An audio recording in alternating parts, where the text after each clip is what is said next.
জানবো যে মহিলাদেরকে কষ্ট দিলে, তাদেরকে আঘাত করলে কি ঘটে।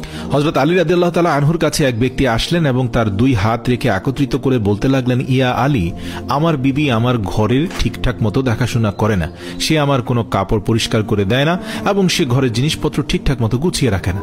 তাহলে কি তার সাথে আমি রাগ করব না? তাকে কিছু মারপিট করা উচিত না? এতটুকু বলার সঙ্গে সঙ্গে হযরত আলী রাদিয়াল্লাহু তাআলা আনহু বললেন, কে বলেছে তোমার বিবির উপর তোমার ঘরের কাজ করা ওয়াজিব রয়েছে? মনে রাখবে, ইসলামে মহিলাদের সম্মানকে যতটা উঁচুতে রাখা হয়েছে ততটা সম্মান অন্য কোনো মাযহাব দিতে পারেনি।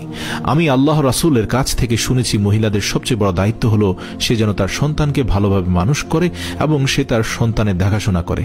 কিন্তু যদি তার সন্তানের দেখাশোনা করার জন্য তার স্বামীর কাছে সাহায্য চেয়ে নেয় তাহলে সেটিও চাইতে পারে।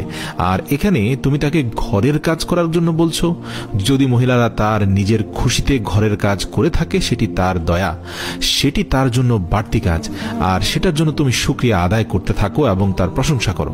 আমি আল্লাহ রাসূলের মুখ থেকে শুনেছি যে সময় মহিলারা নিজের ঘরের কাজ করে থাকে সে সময় আল্লাহ রাব্বুল আলামিন ফেরেশতাদেরকে পৃথিবীর মাটিতে নামিয়ে দেন আর বলেন, যতক্ষণ পর্যন্ত এই মহিলা তার স্বামীর ঘরের কাজ করতে থাকবে ততক্ষণ পর্যন্ত তুমি তার জন্য ইবাদত করতে থাকো, আমি এই সকল ইবাদত তার আমলনামায় যুক্ত করে দেব। সুবহানাল্লাহ।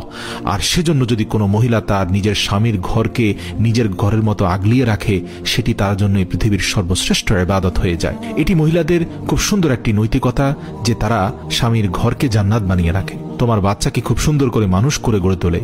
কিন্তু কেউ যদি কোনো মহিলার উপর জুলুম করে আর বারবার ঘরের কাজের জন্য পেরেশান করে বিরক্ত করতে থাকে, তার উপর অত্যাচার করে থাকে, তাহলে রোজ হাসরের দিন আল্লাহ রাব্বুল আলামিন সেই মানুষটির গর্দান ধরে টেনে নিয়ে আসবেন এবং তাকে কঠিন শাস্তি দিবেন।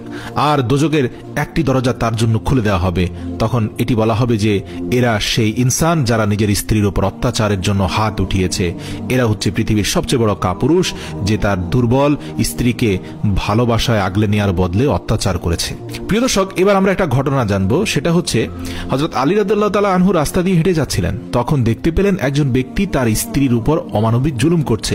তখন হযরত আলী রাদিয়াল্লাহু তাআলা আনহু তার কাছে গিয়ে বললেন, হে ব্যক্তি, আল্লাহকে ভয় করো। তোমার পেরেশানি, তোমার দরিদ্রতা এবং তোমার রিজিকের বরকত কমে যাওয়ার কারণ একটাই যে তুমি তোমার বিবির উপর জুলুম করছো। মনে রেখো, বিবির উপর জুলুমকারীর ঘরে আল্লাহর রহমত আসে না, বরকত আসে না, দারিদ্রতা তাকে আঘাত